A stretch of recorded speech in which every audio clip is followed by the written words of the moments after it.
I was here in Watertown protesting, and it's a very not diverse town.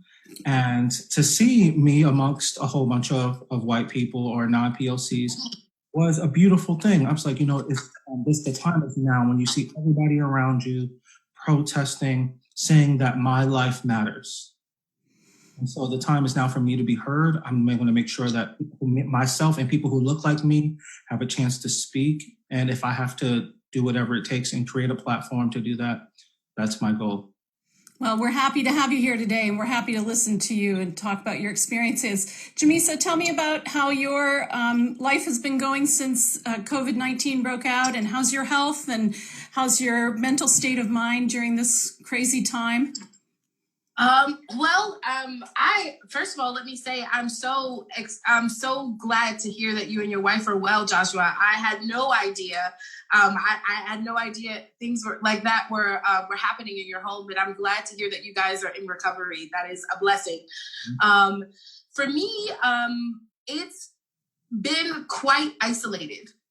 Mental health has been for me the most pressing in COVID for me. I live alone.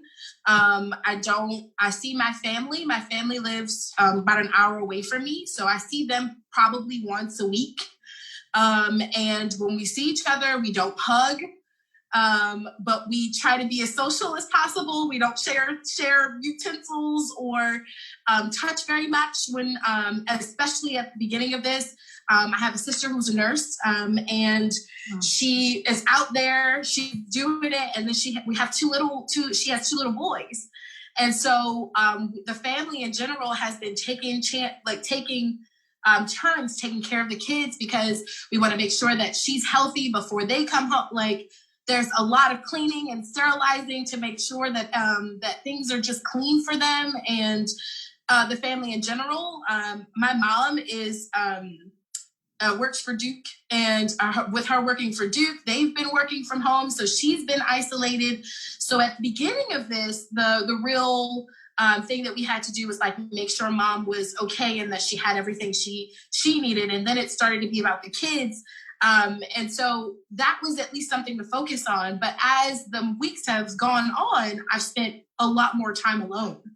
And then so we have all of this just general anxiety and depression that's just so high that I've been hearing amongst my friends, my musician friends who, God, just talking to them and hearing the stories of the things that have happened in their lives. And I don't know if you remember this, back when we did an interview with the radio show back in the summer, I said I had a job at a veterinary hospital. Right. I have since then stopped that job at the veterinary hospital and now have started a job working at a few churches. So as an admin person. So seeing the effects on churches and the way that people congregate and the way that people interact with each other, and seeing the way that people relate to each other, how the young are helping the old by going to get food for them, and people coming in and organizing things like a kid's birthday party. We had a kid's birthday party in the church, and we were able to do something on Zoom for him, and it made things so much more special. But still no touching. And the no touching, and and then we run right into the brick wall of George Floyd, and it was devastating for me and my family. When I didn't even know. I didn't even know initially what had happened, but when I found out, I sobbed for days. It was hard. And I was here alone, dealing with it and trying to figure out, looking at my nephews who are now 6 and 2, going, oh my gosh, it wasn't as real as it became looking in their faces. And I had it, as a female, it's different. It's a different type of thing. We'll get into that later probably about that, but it's very different for a female than it is for a male. But we all deal with some level of it. And this just put it right in our faces. And we had no choice. We could not look away. We were stuck inside. And it's a sort of love-hate relationship with what's happened, because I love that it's starting conversations with people who never knew. I love that people are reaching out to me that I haven't talked to in years. But at the same time, the families, the people, the fact that this has been so ignored for so long has weighed heavy on me and weighed heavy on all of the people that I know who are African American. And I'm happy now that at least some of what we deal with on a daily basis is being seen. And for some people, it's being seen for the first time. Yeah, it's really interesting because if you're on social media, obviously you have a steady diet of this information coming at you, and it's not easy to take in the information, but we have to be there and be present for it. But Josh, I've seen you've done a fair number of panels now talking about this experience. I mean, I've literally not seen this many Black opera singers in one place talking about their experiences. It's a really profound experience for those of us in the business to just see and hear from you guys how you're doing. And so, would you mind mentioning some of the other panels that you've been on, so in case people want to sort of go up after this event and watch and stuff? It was called Still We Rise, created by Amanda Bottoms, who's just a fabulous Black woman. She's actually of mixed race. You know, her father is a white man, so she's a mixed woman, but she is just smart, brilliant. She put this all together. She's been doing several series. So just check out Still We Rise, because I did her very first panel just with young artists from all different kinds of art. We're talking about like painters, jazz musicians, singers, teachers. And it was fabulous. She just did one with all young women, young Black women. And, you know, those panels are like refreshing and also very sad, because it's like, wow, you know, it's not just me, right? Because a lot of times at these opera companies, it's just you. You're the only Black person, only person of color there. And all these things happen to you, and then you tell people about it, and they go, "Dang, that's crazy," or it's like seems like, "Oh, maybe do they believe me?" And then you get a step, and you hear all of these stories, and it's that I'm the only one who deals with it. But then again, it's sad because, oh, I can't believe we all deal with this, you know. So it's these panels are just so important now, because right now a lot of us are sitting home, not doing anything, and people are tuned in and they're listening. You know, a lot of people have to work from home. They're on their computers, they're on their phones, and we can plug in right now to them and tell them what's going on. And also the sad part too, and you know, in these discussions is that, and something I always want to point out is that this what happened, George Floyd, Breonna Taylor, you know, all of these, you know, Ahmaud Arbery, these things are not new. You know, and you know, a lot of times we get, oh my gosh, I can't believe this is happening, blah blah blah. But this has been going on for a very, very long time. And you know, so that's why, you know, a lot of times, because you know, there has been a lot of a lot of people reaching out to me, a lot of, you know, who I would call allies, asking me what to do. You know, in these situations. So like, you know, the first thing I tell them is that I appreciate you for reaching out. Now it's time to educate yourself. It is 2020. You can pick up a book. I mean, we have these things right here that just has so much information. And it's like, it's time to start educating yourselves on what to do and how to be an ally. And so I tell them, you know, marching and protesting is great. Now, like, you know, I also say, like, go, you know, as you know, a lot of times I said to my white friends, yeah, you can go to the square, but now go into your neighborhood, have that conversation with your family member, you know, have that hard conversation with your parents or your cousin. Donate your money. Money is power. Donate your money to a Black cause, because, you know, a lot of times we like to clump all POCs together, but right now this is a Black issue. You know, so like, I like to tell people, like, you know, they want to say a lot of times, because I'm working on a lot of committees, right now. I'm also working with the Soloist Coalition. It's like a form of AGMA group, working with AGMA, trying to distill change for soloist artists. Who we want to see some change and have our AGMA, our union, work better for us. And I've took it upon myself to make sure that our mission is for diversity and inclusion, and to make sure that we discuss these Black issues and to not clump us all together. We all have separate issues. We need to address all of the issues and not just say people of color will figure it all out somehow, when it's not the case. White people have their own, Black people issues, Indigenous people have issues. And right now, I want to focus on the Black issue, it's particularly Black in the arts and how we're underrepresented. And you can see all of these panels that I'm doing that there are a lot of us. And there is no longer an excuse of where are these Black people? Why can't we find any of them? We are here, we are present, and we're going to make sure that you hear us and that there's a lot of things to come. You want to hear the full weight of what Black people have to say and all of the talent that we have and that we bring to the stage and to administration, behind the scenes as well. So, yeah.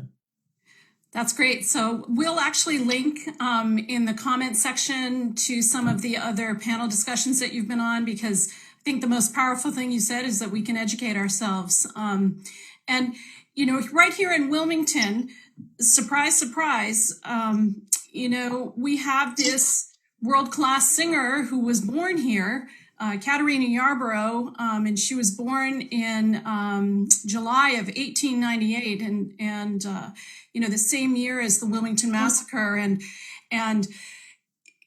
not a lot of people knew about her. Certainly, I didn't know about her. I just happened to be walking behind the Cotton Exchange downtown, and behind the Wilmington Walk of Fame, behind the Cotton Exchange, there's this Walk of Fame, and there was a brick that was dedicated to her that says, given in 1999, and she was, the first African-American diva to perform with an all-white company in the United States. And then she went on to perform all over the world, including Paris and Vienna, and Warsaw, Madrid, and Moscow. And, just a little touch of education opens the door for us to experience, the lives of people who are just right outside our door. And Jemeesa, you would remember that I sort of half stalked you on Facebook after that, because your last name was conspicuously similar to Caterina Jarborough. Now, of course, Jarborough changed her name when she was living in Italy to an Italianate spelling, so it's actually Jarboro, but Yarborough, which is Jemeesa's last name. So I found it, and I just ended up sending her a message and said, what do you know about this? Or have you ever heard of Caterina Jarborough? And that's sort of how the whole event in February started. The Caterina Jarborough Memorial Guest Artists Festival started. And Jemeesa, do you remember those first days? And had you ever heard of Caterina Jarborough before I sort of stalked you on Facebook? No, the answer is I had no idea. And the moment that I got my hands on that information, I just dug. It was amazing to be able to just kind of find out more about her life and about what she's, and then to be at the symposium and hear from Richard Yarborough, Dr. Richard Yarborough, about how, her life, and more those, like calling her auntie, and like hearing all those little nuances and things about her life. And I think the moment for me where it became tangible and real and related so deeply to me was when I saw her picture. Mm-hmm. I saw her picture and she looks like me. We have the same cheekbones and we have the same smile. And to be able to, it creates a legacy in a way. Even if I don't know if we don't know 100% if we're linked by blood, there is a high probability that we are, based on what Dr. Yarborough told us during the symposium. Mm-hmm. Him and I talked a lot during that time about what we thought the crossover might be. Right. And so speaking to him and talking to my father and my family, we really think there is a crossover.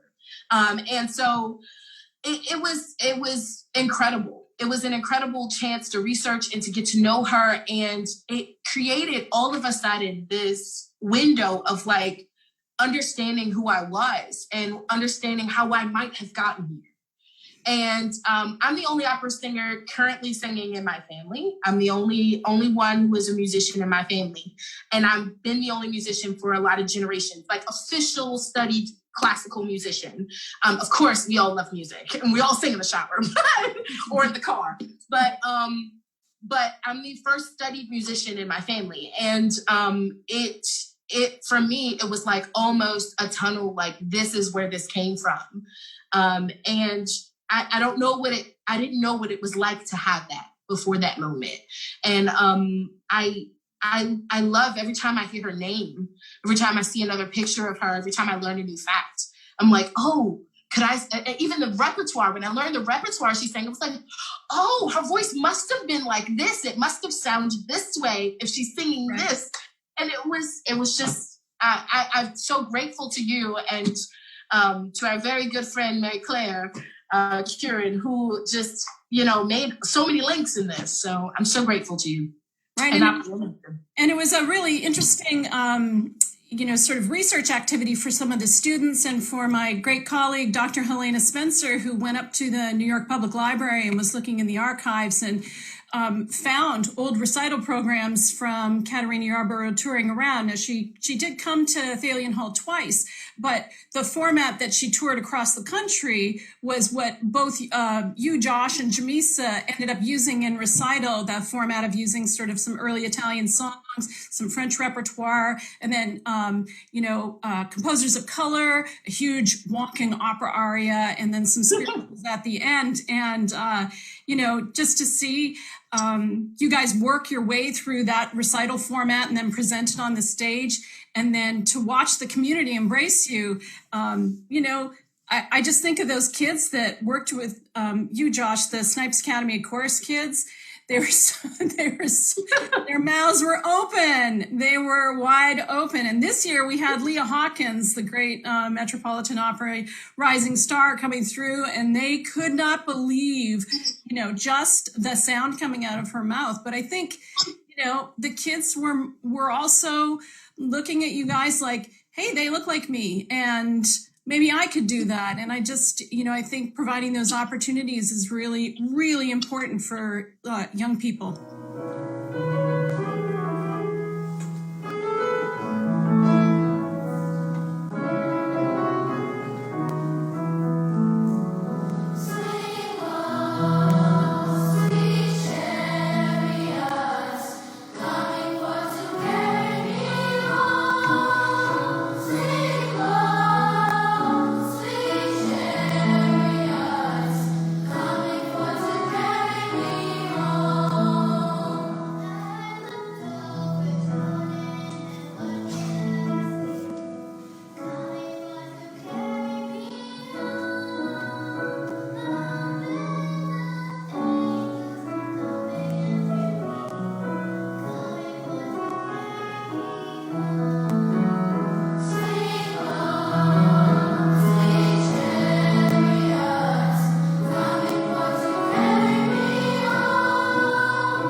And that's why it's so important, just like what Jemeesa was saying, looking and seeing that, this person, Caterina, from 7 years ago that we heard of. So like, it's important that even, in our teachings, right? When I was coming up in school, like I never heard of, wonderful African, like male singers, George Shirley, yeah, or Simon Nestis, or Todd Duncan, or any of these guys had very successful careers in very, very difficult times when a lot of times they weren't even sing in segregated places, and it's like, I didn't have the fortune to go, oh, like I can look up to this guy. He did it. Maybe I can do it too. And so it's so important for these kids to see. I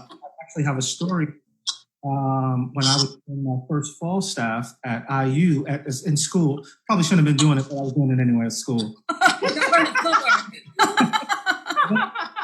There was a kid in the children's chorus, a young Black male, who was in that chorus. And this was in 2014, 13, something around there. And I got a message this last summer from a guy that I was working with. I was at Wolf Trap, a guy who I was working with, and he messaged me and he said, this young Black man wanted me to reach out to you and tell you that when he was in the chorus, when he saw you as the lead in a show, it made him believe that he could be there one day. And that's why he is now getting his undergraduate degree at Indiana University as a vocal major. And like, little old me, what have I been? I'm not there or a star or anything like that, but I gave that kid the courage and just some foresight to go, if he could do it, so can I. And so that's why my mission too is I've been working a lot with kids. I work with the Newark Boys Chorus School. I'm on their That's right. Yeah. Advisory board. And these kids come from, very hard backgrounds. And they're boys of color who go to school for free. And some of the most beautiful boys and voices you hear. And they're the reason that, I've decided to really tell my story and where I've come from and just try to inspire kids who look like me that, there is a path out of whatever situation you have growing up. And, I'm here, I'm singing. I'm unemployed right now, but hopefully when this is over, I'll still be out there singing and that, that other little boy or little girl, who looks like me and so, oh my gosh, he's doing it, so can I. And it's so important to educate and start teaching this to our school systems and adding it into our curriculum is so important. It's so, so important. Yeah, I think that's, those sharing those little moments and just creating, stories and passing on that information to the next generation is really important. And I'm not saying you two are long in the tooth, but you're not just freshly out of your undergraduate. So I'm curious to know, this is an unusual time. We're left with a lot of, downtime. You're not actually practicing your craft on the stage right now.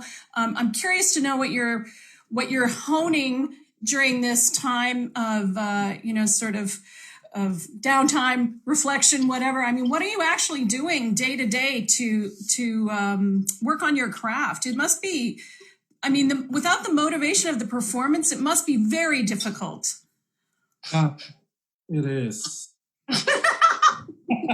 At first it's a little depressing, so it's like, all right, too. And also I'm not, I'm always traveling. So I'm not ever home. So just being home was like, so you sit on the couch for 2 weeks. And, I should start singing. So luckily when I got home, I still was technically working part-time for the Washington National Opera. So I was still making content because they needed content because they have furloughed everybody. And the young artists there were the only ones who were actually employed with a few others. So we were the only musicians employed. So I got to still take lessons, make videos, arias, coachings online, so that was really cool for a little bit. And then I started learning how to be a content creator, So now I know how to edit, create, all these different things. I've been working on my website. But when it comes to singing, I'm just trying to make sure I'm singing every day because, I'm still doing videos, having COVID and my lungs being compromised. I really had to figure out, all right, let's get back down to the basics. So I was doing a lot of breathing exercises. I was working with Laura Brooks Rice, who I've been working with lately. But we were just like figuring out breathing exercises, doing different things just to make sure that went back to the basics, make sure that everything was just nice and solid. And that helped me. And I actually felt a lot stronger just doing that, just going back to the basics and just warming up correctly, breathing techniques, some stuff you take for granted when you've been doing it for a while, and just getting back to it really, really helped me through it. And I mean, I think that it kind of got me, over COVID a lot faster than some other people would, just because I was just kind of just singing through it, doing some breathing exercises through it. But I mean, right now I'm so busy that I'm more busy than I was when I was singing. It's crazy. I'm in so many meetings, conferences, making videos. I have to go make another video for another opera company, and it's due tomorrow, and I haven't done it because I've been in meetings all day for all week. So, it's just like, constant. So I'm just trying to balance all of it, and just trying to make sure. But it's just like when you're busy, you have something to look forward to, like an opera. I'm just trying to think about that. So I'm like picking up different roles to do and like pretending that I have something to prepare for. Can you tell us what you're working on? I mean, what did you pull off the shelf to sort of? First thing I pulled off the shelf is one of my favorites. It's Marcello in La Bohème. Great. So I pulled that off because I was like, okay, I know this. I can sing through this and see how it feels. And it's like, oh yeah, I haven't done this in 5 years. I don't remember how any of this first part goes. So that was sit and just relearn it. Also, I have maybe I have a job at the end of September back in DC. It's just little French opera. I haven't signed a contract yet, so I can't say what it is. Okay. But it's just little French opera, but we're putting a twist on it. And I'm like being a cowboy. It's like a black cowboy preacher. It's like it's of course. Yeah, it's very funny. And of course they were like, are you okay with this? And I'm like, yeah, that's fine. I think. Well, I understand you have a place in your heart for country music, so I can imagine that's not such a bad thing for you. I know. Listen, this song by Josh Turner, I love it to death. It's so good. It's one of my songs. It's a little bassy, but I try to sing it whenever I can. Okay, we'll look forward to that. Jemeesa, what have you pulled anything off the shelf lately that you've thought, I'm going to dust this off? Oh yeah, so all my Mozart's coming back out. All the Mozart heroines, they're all. I had a sort of revelation during this time of okay, so we know that for a long time big choruses aren't going to be together. So if big choruses aren't going to be together, that means that we're looking at operas that might have slimmer amounts of people in it. You're talking Così, you're going to be able to do a Così, you're going to be able to do a Figaro, you're going to be able to do those things. And so I started singing those things again. It took me a while, though. So when we first went sort of through COVID, I was like, oh, it'll be over. And then I have to be ready for things. And so as the first few weeks of it, it really hadn't set in what this meant. And so I was singing all the time. I still had a church job. So I was singing every Sunday for them. And then March hit, the end of March hit, and I was like, okay, so there's not so many church jobs to go and sing for. And then we started hearing more about what they thought this would be for opera. And things like the Met Opera Chorus and the Met Orchestra were, let go. And it was like, okay, so these are the real things. And so it really hit me mentally, mentally and emotionally, what this meant. And I kind of went into a silent mode for a few weeks. And it was hard. It was hard to pull myself out of that. It was really difficult because I was mourning for all the things that should be seen right now, all the people who should be seen, all the voices that need to be heard, including my own. And it really wasn't until yesterday that I full-fledged hollered for everything I have and sang in my house. And just sang with abandon, with my eyes closed, heart open to God, just pouring it all out. And it was invigorating, feeling what it was like to have my voice and my vibrations happening in my body, and being heard and hearing myself, really in full bloom. And so after so many weeks of just not wanting to. And I cried. I cried. It was wonderful. And a lot of my friends some of them are looking forward to having that kind of experience. And others of them, they just, it's very hard. It's been mentally very difficult for them to get to that place. And I understand it. We have to sing. We have to sing. It's a part of who we are. And so I now that I've done that, now I'm singing all the time. Now I'm singing all the time, everywhere, anytime I can. Yeah. In the car, and Well, that's great. So that's great. Just keep singing. Just keep singing. Just keep singing. I think that's a great mantra for all of us. I'll be intrigued to see how the opera business evolves after this. I sort of, not to get too philosophical about it, but I feel like the pause button that's been hit is going to give us a chance to reassess, not just the diversity issue within opera, but also size and scope of opera.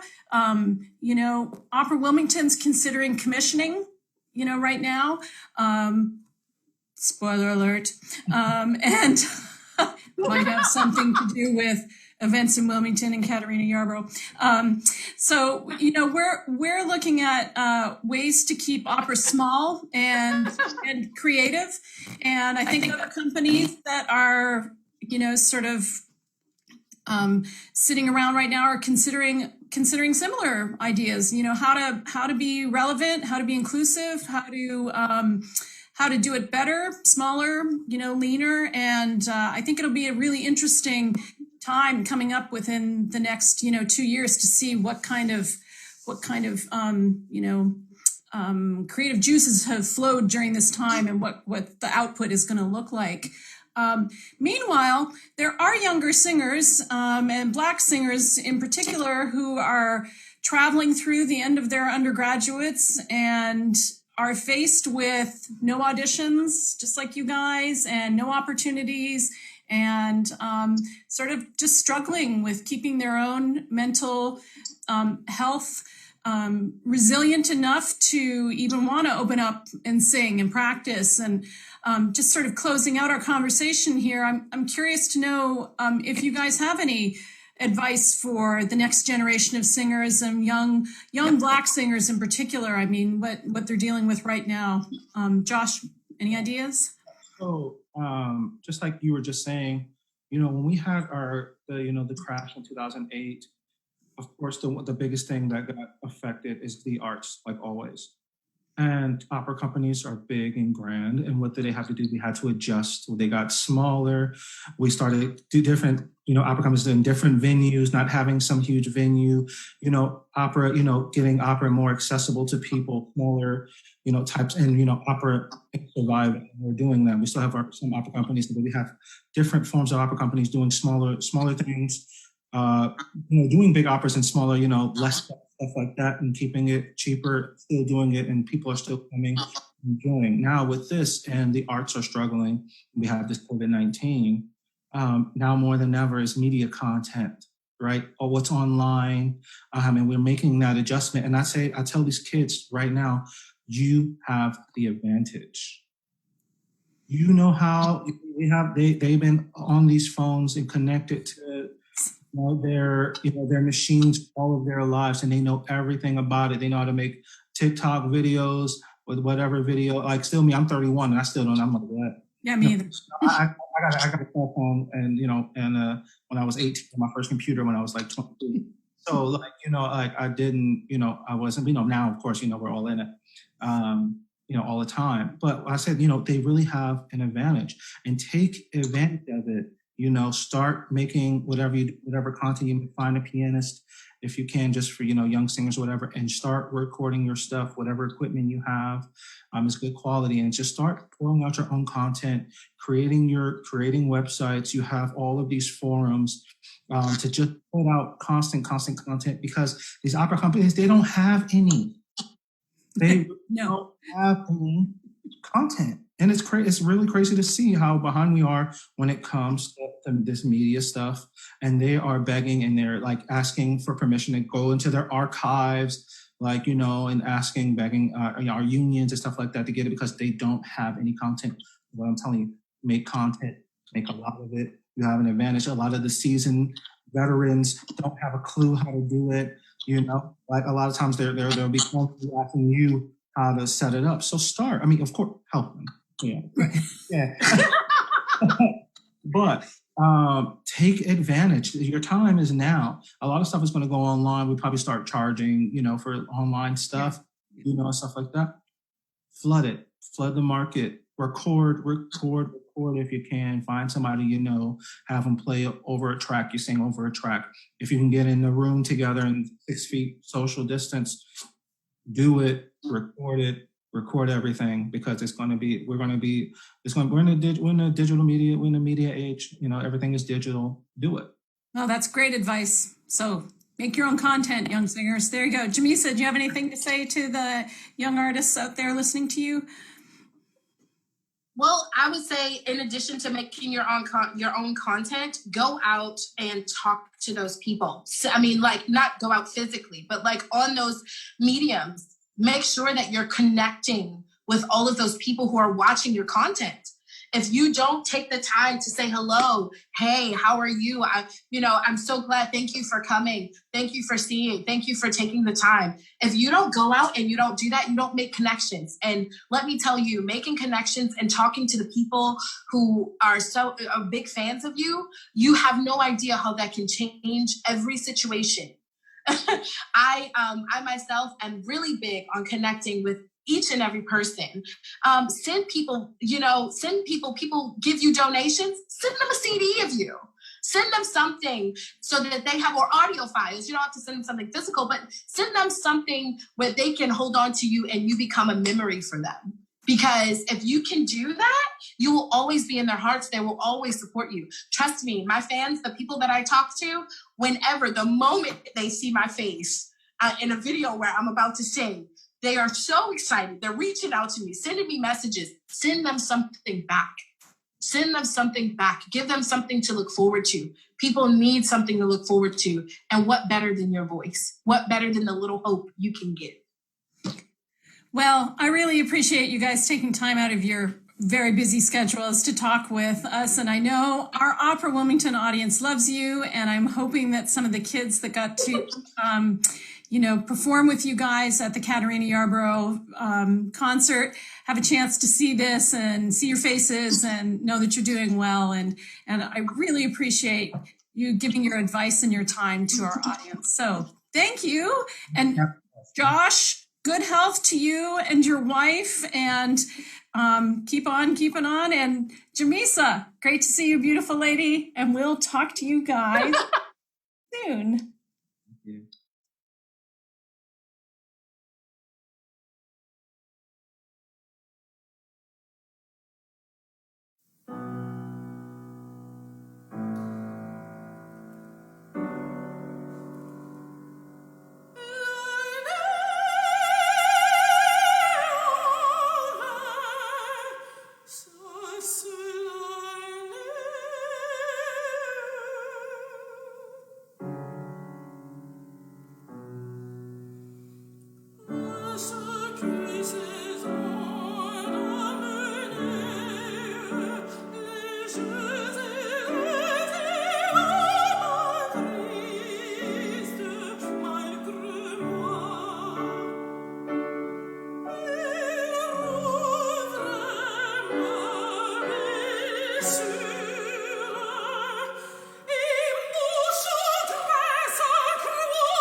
The lads in their hundreds to Ludlow come in for the fair.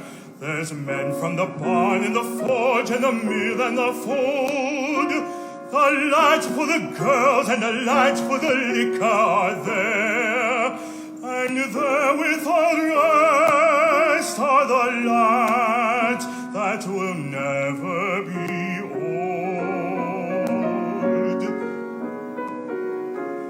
There's chaps from the town and the field and the till and the cart, and many to count all the stalwarts, and many the brave, and many the handsome of face and the handsome of a heart, and few that will carry their looks or their truth to the grave.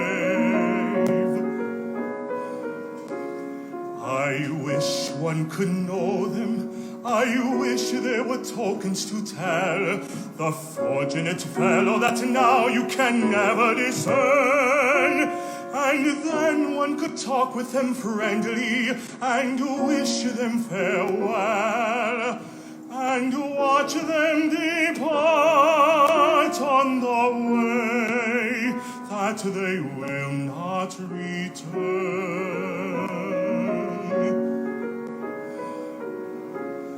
But now you may stare as you like, and there's nothing to scan, and brushing your elbow unguessed at, and not to be told, and carry back bright to the coiner the mintage of man, the lads that will